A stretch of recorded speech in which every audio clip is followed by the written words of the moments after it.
നമ്മൾ പറയാൻ ഉദ്ദേശിക്കുന്നത് ഒരു കോൺഫ്ലിക്റ്റ് റെസൊല്യൂഷൻ ഫോർമുലയാണ്.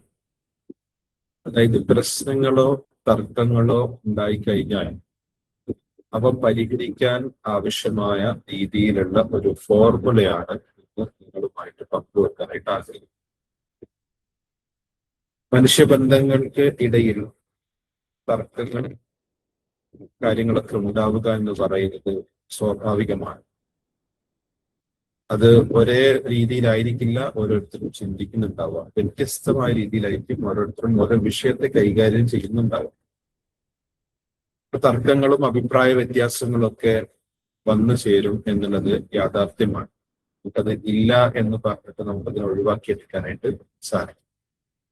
ഇപ്പൊ സാധാരണയായിട്ട് നമ്മൾ കേൾക്കാറുണ്ട്, ചട്ടിയും കലവുമായാൽ തട്ടിയും മുട്ടിയും ഇരിക്കും എന്നൊക്കെ നമ്മൾ പലപ്പോഴും കേൾക്കാറുണ്ട്.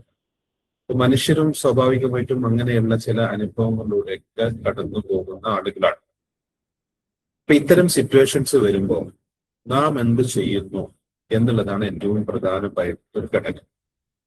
നാം അതിനെ എങ്ങനെയാണ് കൈകാര്യം ചെയ്യുന്നത്, നാം ഏത് രീതിയിലാണ് അതിനെ ഡീൽ ചെയ്യുന്നത് എന്നുള്ളതാണ് ഏറ്റവും പ്രധാനപ്പെട്ട ഒരു ഘടകം. അപ്പം മനഃശക്തിയെക്കുറിച്ച് മനസ്സിലാക്കുകയും മനുഷ്യ മനസ്സിനെ കുറിച്ച് കൂടുതൽ മനസ്സിലാക്കുകയും അറിയുകയും ചെയ്യുന്ന ആളുകൾ എന്നുള്ള നിലയ്ക്ക് നമുക്കത് കൈകാര്യം ചെയ്യാനുള്ള ഒരു ഫോർമുലയാണ് ഇത് പറഞ്ഞത്. ഫോർമുലയുടെ ഫലം എന്ന് പറഞ്ഞു കഴിഞ്ഞാൽ അത് അപ്ലൈ ചെയ്ത് കഴിഞ്ഞാൽ അതിന് റിസൾട്ട് കിട്ടും, ഫലം കിട്ടും. ആ രീതിയിലാണ് ഈ ഫോർമുല നിങ്ങളുടെ ജീവിതത്തിൽ വർക്ക്ഔട്ട് ചെയ്യാൻ നിങ്ങളെ സഹായിക്കുന്നത്. അതിൽ തർക്കം ഉണ്ടായിക്കഴിഞ്ഞാൽ, അഭിപ്രായ വ്യത്യാസങ്ങൾ ഉണ്ടായിക്കഴിഞ്ഞാൽ ആദ്യത്തെ സ്റ്റെപ്പ് എന്ന് പറയുന്നത് പോസ് ആണ്. ആദ്യത്തെ സ്റ്റെപ്പ് പോസ് ആണ്. അതായത് നമ്മളൊന്ന് സൈലന്റ് ആവുക, ഒന്ന് നിശബ്ദമാവുക, നമ്മളൊന്ന് പോസ് ചെയ്യാം. പലപ്പോഴും ഒരു തർക്കം ഉണ്ടാകുന്ന സമയത്ത് ആളുകൾക്കൊരു വ്യഗ്രത ഉണ്ടാവും, മറുപടി പറയാന്, അല്ലെ അതുമായി ബന്ധപ്പെട്ട കാര്യങ്ങൾ സംസാരിക്കാന്. അതല്ലെങ്കിൽ ആ ഇമോഷണലി അത് കണക്ട് ചെയ്തിട്ട്, വൈകാരികമായിട്ട് കണക്ട് ചെയ്തിട്ട്, എന്നാലും ആ വ്യക്തി എന്നോട് അങ്ങനെ പറഞ്ഞല്ലോ, അല്ലെങ്കിൽ ആ വ്യക്തി എന്നോട് അങ്ങനെ ചെയ്തല്ലോ, എന്നാലും ഇയാൾ ഇങ്ങനെയുള്ളൊരു മനുഷ്യനാണോ എന്നുള്ള രീതിയിലൊക്കെയുള്ള വൈകാരികമായ തലത്തെ ഉണർത്തിക്കൊണ്ട് പെട്ടെന്ന് ചാടിക്കേറി പ്രതികരിക്കുന്ന സ്വഭാവം പല ആളുകൾക്കും ഉണ്ട്. ആ വിഷയം എന്താണോ, അല്ലെങ്കിൽ ആ വിഷയം ആ വ്യക്തി ഉന്നയിക്കേണ്ട കാരണം എന്താണോ, അദ്ദേഹത്തിന്റെ മാനസികമായ തലം എന്താണ്, അദ്ദേഹം എന്തെങ്കിലും സ്ട്രെസ്സിലാണോ എന്നുള്ളതൊന്നും നമ്മൾ മനസ്സിലാക്കാതെ ആ ചാടിക്കയറി പറയുന്ന ഒരു രീതി പലപ്പോഴും വലിയ ദുരന്തങ്ങളിലേക്ക് ആളുകളെ എത്തിക്കാറുണ്ട് എന്നതാണ്. അപ്പൊ അവിടെ ഒരു പ്രോഡക്റ്റ് വിറ്റപ്പോ ആ പ്രോഡക്റ്റിന് ഒരു കേടുപാട് വന്നു. അപ്പം കസ്റ്റമർ വന്നിട്ട് ആ പ്രോഡക്റ്റിന് ഇന്നൊരു കേടുണ്ട് എന്ന് സെയിൽസ്മാനോട് പറയും. ആ സെയിൽസ്മാൻ ഉടനടി എടുത്തു പറയാണ്, ഞങ്ങൾ മറ്റുള്ള ആൾക്കാർക്കും കൊടുത്തത് അത് തന്നെയാണ്, വേറെ ആർക്കും ഒരു പ്രശ്നമില്ലല്ലോ, നിങ്ങൾക്ക് മാത്രം എന്താണ് ഇങ്ങനൊരു പ്രശ്നം എന്നുള്ള രീതിയിൽ പ്രതികരിക്കുന്നു ഈ സെയിൽസ്മാൻ. ആ പ്രശ്നം വഷളായിട്ട് അത് വലിയ രൂപത്തിലേക്കുള്ള പ്രശ്നമായിട്ട് അത് മാറി എന്നുള്ളതാണ്. അപ്പൊ അവിടെ എന്ത് ചെയ്തു, അത് വൈകാരികമായിട്ട് കണക്ട് ചെയ്തു. ആ വൈകാരികമായിട്ട് കണക്ട് ചെയ്യുന്നതുകൊണ്ട് തന്നെ ആ പ്രശ്നത്തെ വലിയ രൂപത്തിലുള്ള പ്രശ്നമാക്കിയിട്ട് അവിടെ വരുന്ന ഒരു സാഹചര്യം ഉണ്ടായി എന്നതാണ് ഞാൻ പറഞ്ഞു വരുന്നത്. നമ്മൾ ജസ്റ്റ് ഒന്ന് പോസ് ചെയ്യുക, ജസ്റ്റ് നമ്മൾ റിലാക്സ് ചെയ്യുക, എന്നിട്ട് കാര്യങ്ങൾ എന്താണ് എന്നുള്ളത് ഒന്ന് മനസ്സിലാക്കിയതിനു ശേഷം നമ്മൾ പ്രതികരിക്കുക. അതോടൊപ്പം തന്നെ ഇമോഷണലി കണക്ട് ചെയ്യാതെ ആ പറയുന്ന വിഷയത്തിൽ എന്തെങ്കിലും കാര്യമുണ്ടോ, അല്ലെങ്കിൽ അദ്ദേഹം ഉന്നയിക്കുന്ന വിഷയത്തിൽ എന്തെങ്കിലും മെറിറ്റ് ഉണ്ടോ എന്നുള്ളത് മനസ്സിലാക്കിയതിന് ശേഷം നമുക്ക് എന്ത് ചെയ്യാം, അടുത്ത സ്റ്റെപ്പിലോട്ട് പോകാം. ഫസ്റ്റ് തന്നെ നമ്മൾ എന്ത് ചെയ്യാം, ഒന്ന് റിലാക്സ്ഡ് ആയിട്ട് ഒന്ന് പോസ് ചെയ്ത് നിൽക്കുക. രണ്ടാമത്തെ സ്റ്റെപ്പ് എന്ന് പറയുന്നത് ലിസൺ കെയർഫുള്ളി. നമ്മൾ ശ്രദ്ധാപൂർവം കേൾക്കുക. ആ വിഷയവുമായി ബന്ധപ്പെട്ട കാര്യം എന്താണ്, അവരുന്നയിക്കുന്ന വിഷയം എന്താണ്, അതിൽ അവരുന്നയിക്കുന്ന പ്രശ്നത്തിന്റെ ഭാഗം എന്താണ് എന്നുള്ളത് വിശദമായിട്ട് നമ്മൾ കേൾക്കാം. വിശദമായിട്ട് കേൾക്കുന്ന സമയത്ത് ചിലപ്പം ഈ പറയുന്ന വ്യക്തി പറയുന്ന കാര്യത്തിൽ തന്നെ ചിലപ്പോൾ അതിന്റെ പരിഹാരം ഉണ്ടാവും, അല്ലെങ്കിൽ പരിഹാരം കണ്ടെത്താൻ പറ്റുന്ന ചില വഴികളുണ്ടാവും, ചില സൂചനകൾ ഉണ്ടാവും. ആ പ്രശ്നം മാത്രമായിരിക്കും ആൾക്കാർ പറയാം, അതിന്റെ കൂടെ ഇന്നൊരു സൊല്യൂഷൻ ആയിരിക്കും അവർ ഉദ്ദേശിക്കുന്നതെങ്കിൽ അതിന്റെ സൂചനകൾ പോലും നമുക്ക് അവിടെ കിട്ടും. അപ്പൊ നമ്മള് ഈ വൈകാരികമായിട്ട് പ്രതികരിക്കുമ്പോൾ കേൾക്കാനൊന്നും പിന്നെ സമയം ഉണ്ടാവില്ല, കേൾക്കലൊന്നും പിന്നെ പറ്റൂല. അപ്പോഴത്തേക്ക് തർക്കവും മറ്റു രീതിയിലേക്ക് അത് മാറിയിട്ടുണ്ടാവും. അപ്പൊ അവിടെ നമ്മള് എന്താണ് പറയുന്നത് എന്ന് പൂർണ്ണമായ അർത്ഥത്തിൽ മനസ്സിലാക്കിയെടുക്കാനുള്ള ഒരു ശ്രമമാണ് നമ്മൾ നടത്തേണ്ടത്. അപ്പൊ നമ്മുടെ ചെവി കൊടുക്കുക, നമ്മളത് കേൾക്കുക, അവരുടെ വിഷയം എന്താണ്, അവരുടെ പോയിന്റ് ഓഫ് വ്യൂ എന്താണ് എന്നുള്ളത് മനസ്സിലാക്കാനായിട്ടുള്ള ശ്രമം നമ്മൾ നടത്തുന്ന സമയത്ത് ഇവിടെ രണ്ട് കാര്യം നടക്കുന്നുണ്ട്. ഒന്ന്, ഈ തർക്കത്തിൽ ഏർപ്പെടുന്ന വ്യക്തി അദ്ദേഹം ശ്രദ്ധിക്കപ്പെടുന്നു എന്ന് തോന്നുമ്പോൾ അദ്ദേഹത്തിന്റെ മൈൻഡ് റിലാക്സ്ഡ് ആവും. ഞാൻ പറയണത് ഇയാൾ കേൾക്കുന്നുണ്ട്, എന്റെ പ്രശ്നം ഇയാൾ മനസ്സിലാക്കാൻ ശ്രമിക്കുന്നുണ്ട് എന്ന ഒരു റിലാക്സേഷൻ ആ പറയുന്ന വ്യക്തിക്ക് ഉണ്ടാകും. Yes or no? രണ്ടാമത്തെ ഒരു കാര്യം എന്ന് പറയുന്നത്, ഈ കേൾക്കുന്ന വ്യക്തിയെ സംബന്ധിച്ചിടത്തോളം ആ വിഷയം എന്താണെന്ന് മനസ്സിലാക്കാനും ആ പ്രശ്നം എന്താണെന്ന് മനസ്സിലാക്കാനും ഒരു അവസരം കൂടെ കിട്ടും. അപ്പൊ ഇത് രണ്ട് കൂട്ടർക്കും ഗുണമാണ്. തർക്കത്തിൽ ഏർപ്പെടുന്ന ആളും അത് ഓപ്പോസിറ്റ് സൈഡിൽ നിൽക്കുന്ന ആൾക്കും ഒക്കെയും ഗുണകരമാകുന്ന ഒരു കാര്യമാണ്. പലപ്പോഴും പല ആളുകളുടെ ലൈഫിലും ഈ സ്റ്റെപ്പ് ഉണ്ടാവില്ല, കേൾക്കാൻ അത് പറ്റില്ല എന്നുള്ള മാനസികാവസ്ഥയിലായിരിക്കും ചിലപ്പോൾ ഉണ്ടാവുക. അപ്പൊ ഞാൻ പറയുന്നത്, ഈ സ്മോൾ മൈൻഡ് ആയിട്ടുള്ള ആളുകൾ, ചെറിയ കുടുസായിട്ട് ചിന്തിക്കുന്ന ആളുകൾ, സ്മോൾ മൈൻഡ് ആയിട്ടുള്ള ആളുകൾ ഇത്തരത്തിലുള്ള പ്രശ്നങ്ങൾ ഒന്നിൽ നിന്ന് മറ്റൊന്നിലേക്ക് ഇങ്ങനെ ഉണ്ടാക്കിക്കൊണ്ടേയിരിക്കും. ഒരു പ്രശ്നം കഴിയുമ്പോൾ അടുത്ത പ്രശ്നം, ഒരു പ്രശ്നം കഴിയുമ്പോൾ അടുത്ത പ്രശ്നം. സംഭവം നമ്മൾ വിചാരിക്കുക ഈ അദ്ദേഹത്തിന്റെ ഓപ്പോസിറ്റ് ഉള്ള ആൾക്കാരൊക്കെ പ്രശ്നക്കാരാണ്, അവർക്ക് എന്ത് മാത്രം ഇങ്ങനെ പ്രശ്നം ഉണ്ടാവുന്നത്? ചിലപ്പം ഈ വ്യക്തിയായിരിക്കും പ്രശ്നം ഉണ്ടാക്കിക്കൊണ്ടിരിക്കുന്നത്. കാരണം ഈ സ്മോൾ മൈൻഡ് ആയ ആളുകളെ സംബന്ധിച്ചിടത്തോളം അവർക്ക് പ്രശ്നം ഇല്ലെങ്കിൽ കിടന്നുറങ്ങാൻ എന്തോ ഒരു ബുദ്ധിമുട്ടായിരിക്കും, പ്രശ്നം ഉണ്ടാക്കിയിട്ടില്ലെങ്കിൽ എന്തോ ഒരു ബുദ്ധിമുട്ടായിരിക്കും. അതേസമയം നമ്മുടെ മനസ്സിനൊന്നും ഒന്ന് വിശാലമാക്കുകയും ഒരു വലിയ രീതിയിൽ ചിന്തിക്കുന്ന ആളുകളായിട്ട് നമ്മൾ മാറുകയും ചെയ്യുമ്പോൾ ഈ ചെറിയ കശപിശക്കോ ചെറിയ തല്ലുകൂടലിനോ ചെറിയ തർക്കത്തിനോ ഒന്നും പോവാൻ ആ മൈൻഡുകൾക്ക് താല്പര്യം ഉണ്ടാവില്ല. കാരണം അവർക്കറിയാം അതെന്തല്ല ഗുണകരമായ ഒരു കാര്യമല്ല. തർക്കിക്കുക എന്ന് പറയുന്നതും അല്ലെങ്കിൽ ഇത്തരത്തിലുള്ള കാര്യങ്ങളിലേക്ക് പോവുക എന്ന് പറയുന്നത് ഗുണകരമല്ല എന്നുള്ളത് അവർക്കറിയാം. അപ്പൊ ഞാൻ പറഞ്ഞു വരുന്നത്, നമ്മൾ കൂടെ ഇത്തരം തർക്കങ്ങളിലേക്ക് ഏർപ്പെടുന്ന വിഷയമുണ്ട് എങ്കിൽ, വെറുതെ ഒരു ഷോപ്പിൽ നിന്ന് ഒരു സാധനം വാങ്ങിക്കുകയാണെങ്കിൽ വെറുതെ നമ്മൾ തർക്കം അങ്ങോട്ടിടും, വെറുതെ കുളത്തി സംസാരിക്കാം, വെറുതെ ചില വിഷയങ്ങൾ ഉണ്ടാക്കിക്കൊണ്ടേയിരിക്കാം. അവിടെ ആ രീതിയിൽ സംസാരത്തിലേക്ക് പോകേണ്ടതായിട്ടുള്ള ഒരു ആവശ്യം ഉണ്ടാവില്ല.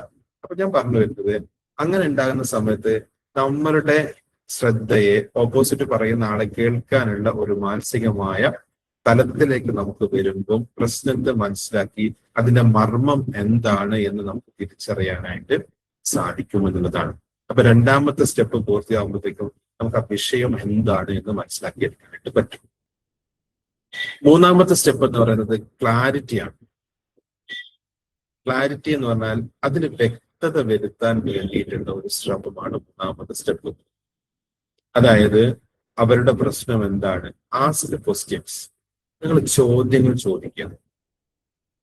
ആ വിഷയവുമായി ബന്ധപ്പെട്ട് അതല്ലെങ്കിൽ ആ തർക്കവുമായി ബന്ധപ്പെട്ട് നമുക്ക് കൂടുതലായിട്ട് അറിയേണ്ട കാര്യം എന്താണ് എന്നുള്ളതുമായി ബന്ധപ്പെട്ടിട്ടുള്ള ആവശ്യമുള്ള ചോദ്യങ്ങൾ ചോദിക്കാം. അത് ഒരിക്കലും പ്രകോപനം ഉണ്ടാക്കുന്ന ചോദ്യങ്ങളല്ല ഞാൻ ഉദ്ദേശിക്കുന്നത്. ആ വ്യക്തിയെ പ്രകോപനത്തിലേക്ക് പോകുന്ന രീതിയിലുള്ള ചോദ്യങ്ങളല്ല ഞാൻ ഉദ്ദേശിക്കുന്നത്. അവിടെ നമുക്ക് അതിനെ സ്മൈൽഡ് ആക്കാനും അതിനെ സോഫ്റ്റ് ആക്കാനും, എന്നാൽ നമുക്ക് ക്ലാരിറ്റി കിട്ടുന്ന രീതിയിൽ നിങ്ങൾ എന്താണ് അതുകൊണ്ട് ഉദ്ദേശിക്കുന്നത്, അപ്പൊ ആ വിഷയവുമായിട്ട് ബന്ധപ്പെട്ട് നിങ്ങളുടെ പോയിന്റ് എന്താണ്, അല്ലെ നിങ്ങൾക്ക് എന്താണ് പരിഹാരം അതിന് നിങ്ങൾ ആഗ്രഹിക്കുന്നത് എന്നുള്ള രീതിയിൽ ആ ഒരു വിഷയത്തെ നമ്മൾ ക്വസ്റ്റ്യൻ ചോദിച്ചുകൊണ്ട് അവരിൽ നിന്നും കൂടുതൽ മനസ്സിലാക്കാം. അപ്പൊ അവർക്ക് ചിലപ്പോൾ ഒരു പരിഗണന കിട്ടാത്തതായിരിക്കാം ഒരു പക്ഷെ ആ വിഷയത്തിന്റെ പിന്നിലുള്ള ഘടകം. അത് അവരെന്ത് ചെയ്യുന്നു, ഒരു തർക്കമായിട്ട് പുറത്തേക്ക് കൊണ്ടുവരാണ്. പുറത്ത് കാണിക്കുന്നത് ഇന്നൊരു വിഷയമുണ്ട്, എന്തൊരു വിഷയമുണ്ട്, ഇങ്ങനെ പ്രശ്നങ്ങളുണ്ട് എന്നുള്ള രീതിയിലായിരിക്കും അവർ കാണിക്കുന്നുണ്ടാവുക. പക്ഷെ ചിലപ്പോൾ അതിന്റെ ഉള്ളിൽ എന്താണ്, അദ്ദേഹത്തിന്റെ പെയിൻ പോയിന്റ് എന്താണ്, എന്തുകൊണ്ട് ആ വിഷയം ഇദ്ദേഹം ഉന്നയിക്കുന്നു എന്നുള്ളത് അറിയണമെങ്കിൽ ഒരു ക്ലാരിറ്റി നമുക്ക് ആ വിഷയവുമായി ബന്ധപ്പെട്ട് നമുക്ക് ഉണ്ടാക്കിയെടുക്കേണ്ടതുണ്ട്. അങ്ങനെ ക്ലാരിറ്റി വരുത്താൻ നമുക്ക് പറ്റിക്കഴിഞ്ഞാൽ ആ വിഷയം ഇന്നതാണ്, ആ അദ്ദേഹം ഉന്നയിക്കുന്നതിന്റെ കാരണം ഇന്നതാണ് എന്ന് നമുക്ക് മനസ്സിലാക്കിയെടുക്കാനായിട്ട് സാധിക്കും. അപ്പൊ അവിടെ സൊല്യൂഷനും ചിലപ്പോൾ നമുക്ക് ഈ ക്ലാരിറ്റി ക്വസ്റ്റ്യൻസിലൂടെ നമുക്ക് ഉണ്ടാക്കിയെടുക്കാൻ പറ്റും. അവരുദ്ദേശിക്കുന്ന കാര്യം എന്താണ്, ഈ ആളുകൾ സംസാരിക്കുമ്പോൾ അവരുടെ മനോഗതി എന്താണ് എന്ന് നമുക്ക് മനസ്സിലാക്കാനായിട്ട് പറ്റും. ഇപ്പൊ ഒരാൾ എന്താ ചിന്തിക്കുന്നത് എന്ന് നിങ്ങൾക്ക് മനസ്സിലാവണമെങ്കിൽ അദ്ദേഹം എന്ത് സംസാരിക്കുന്നു എന്നുള്ളത് ഒബ്സർവ് ചെയ്താൽ മതി. അയാൾ ഏത് തരം വാക്കുകളാണ് ഉപയോഗിക്കുന്നത്, അയാൾ എന്ത് കാര്യങ്ങളെ കുറിച്ചിട്ടാണ് സംസാരിച്ചുകൊണ്ടിരിക്കുന്നത് എന്ന് നമ്മൾ ഒബ്സർവ് ചെയ്ത് കഴിഞ്ഞാൽ നമുക്ക് മനസ്സിലാക്കാൻ പറ്റും അയാളുടെ ഉള്ളിൽ എന്ത് നടക്കും, എന്ത് ചിന്തയാണ് അയാളുടെ ഉള്ളിൽ ഉണ്ടാകുന്നത് എന്ന് നമുക്ക് മനസ്സിലാക്കിയെടുക്കാനായിട്ട് സാധിക്കും. അപ്പൊ ഈ ക്വസ്റ്റ്യൻ ചോദിക്കുന്നതോടുകൂടെ നമ്മൾ എന്താ ചെയ്യുന്നത്, അയാളെ സംസാരിപ്പിക്കുകയാണ്, ആ വ്യക്തിയെ സംസാരിപ്പിക്കുന്നു. ആ വ്യക്തിയെ കൂടുതൽ സംസാരിപ്പിക്കുന്ന സമയത്ത് അയാളുടെ മനോഗതി നമുക്ക് മനസ്സിലാക്കിയെടുക്കാൻ പറ്റും, അദ്ദേഹത്തിന്റെ ഫീലിങ്സ് നമുക്ക് മനസ്സിലാക്കിയെടുക്കാൻ പറ്റും. അത് നമ്മൾ ശ്രദ്ധാപൂർവം കേൾക്കുന്ന സമയത്ത് തന്നെ അവിടെ ഒരു റിലാക്സേഷൻ നമുക്ക് ആ വ്യക്തിക്ക് കൊടുക്കാനായിട്ട് സാധിക്കും. അപ്പൊ അങ്ങനെ ആ വിഷയത്തിന്റെ ക്ലാരിറ്റി, ആ വിഷയത്തിന്റെ വ്യക്തത നമ്മൾ ചോദ്യങ്ങളിലൂടെ ചോദിച്ചുകൊണ്ട് നമ്മൾ മനസ്സിലാക്കിയെടുക്കുക എന്നുള്ളതാണ് മൂന്നാമത്തെ സ്റ്റെപ്പ് എന്ന് പറയുന്നത്. ഇങ്ങനെ ഒരു തർക്കം നടക്കുമ്പോൾ ഇങ്ങനെ സ്റ്റെപ്പൊക്കെ ആയിട്ട് ചെയ്യാൻ പറ്റുമോ എന്നുള്ളത് നിങ്ങൾ ഇങ്ങനെ ചിന്തിക്കുന്നുണ്ടാവും. ഇത് സ്റ്റെപ്പ് 1, 2, 3 അങ്ങനെയൊക്കെ പറ്റുമോ, ഇതൊക്കെ ഇങ്ങനെ നടന്നു പോവല്ലേ ചെയ്യാം. ഞാൻ പറയുന്നത് ഇത് നിങ്ങൾ മനസ്സിലാക്കി വെക്കാം, ഈ കാര്യങ്ങൾ നിങ്ങൾ മനസ്സിലാക്കി വെക്കാം.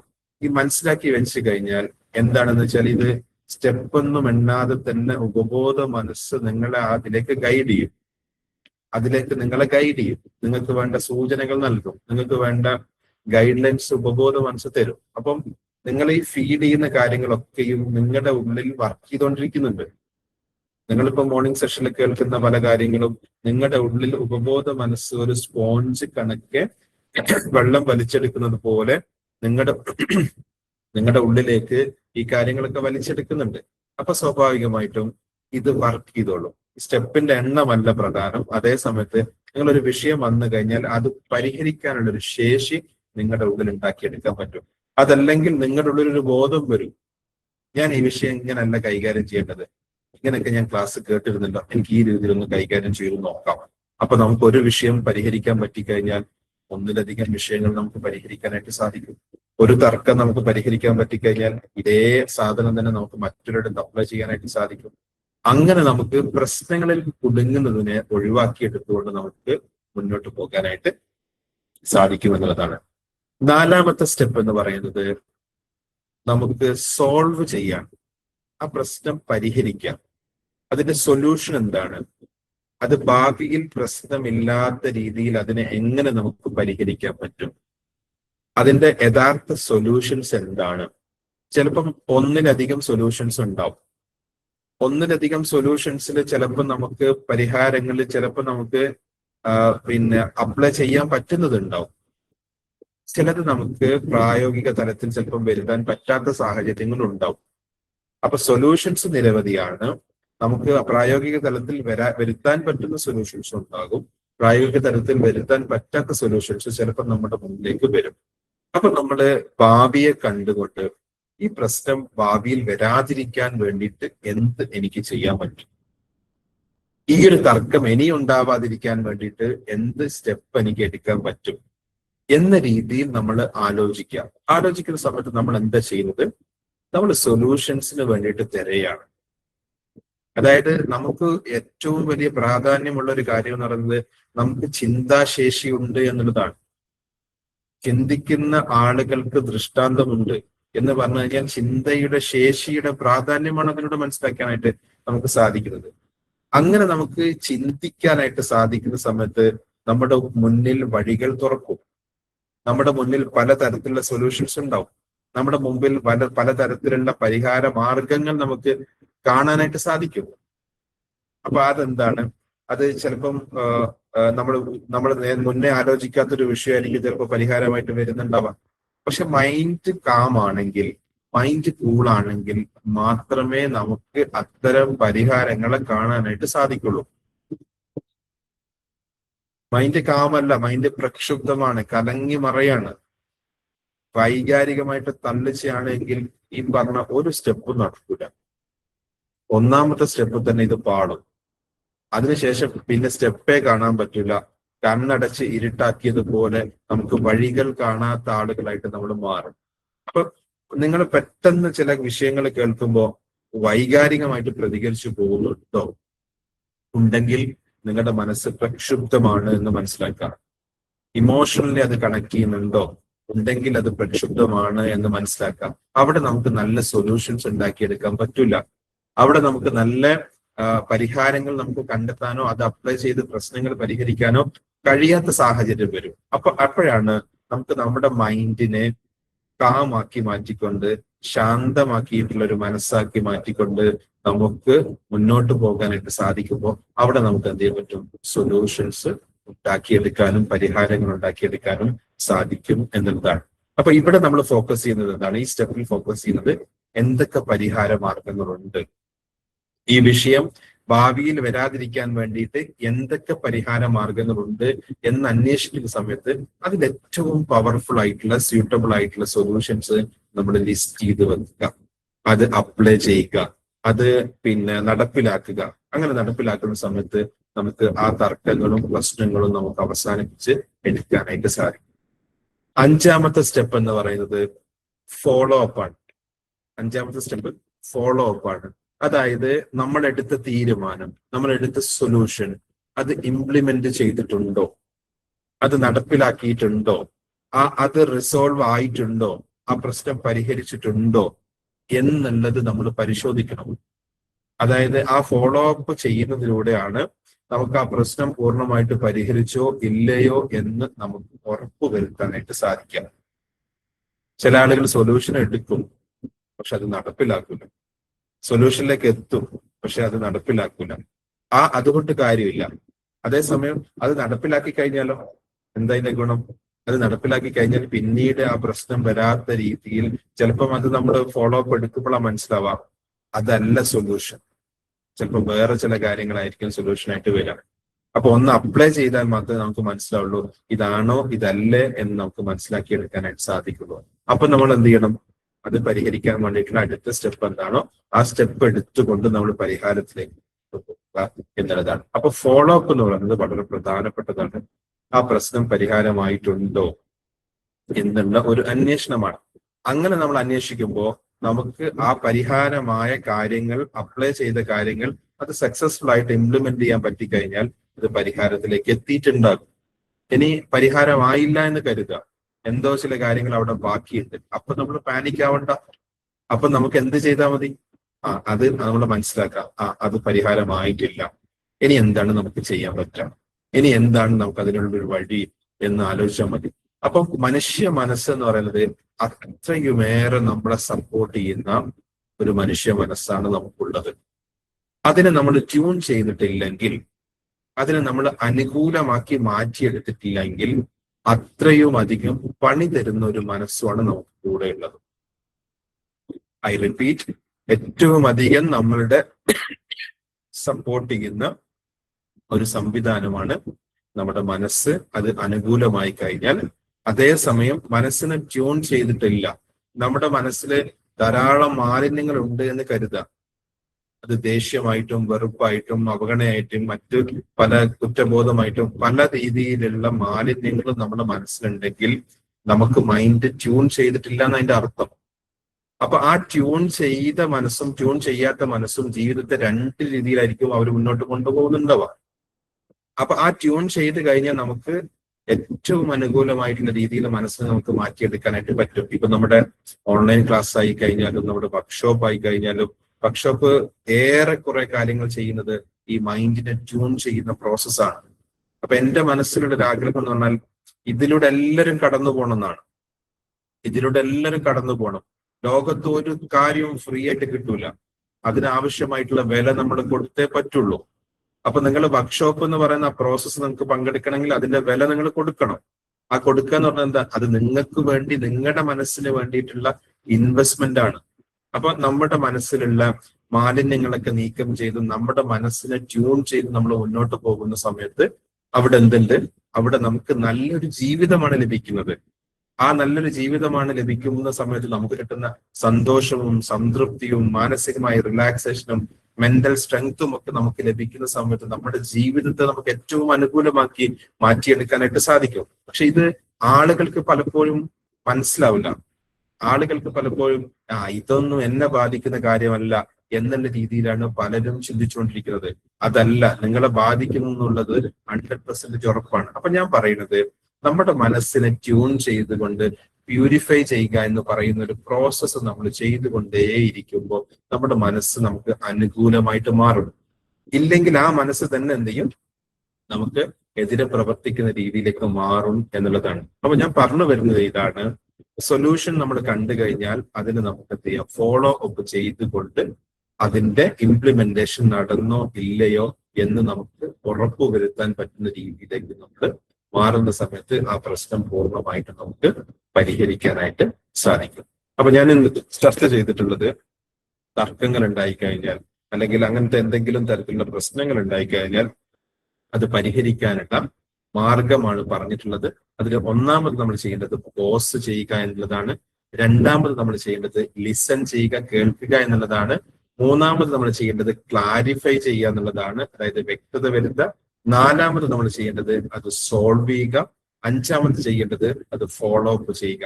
ഈ 5 സ്റ്റെപ്പിലൂടെ ഏത് വലിയ പ്രശ്നമാണെങ്കിലും നിങ്ങൾക്ക് പരിഹരിക്കാനായിട്ട് പറ്റും.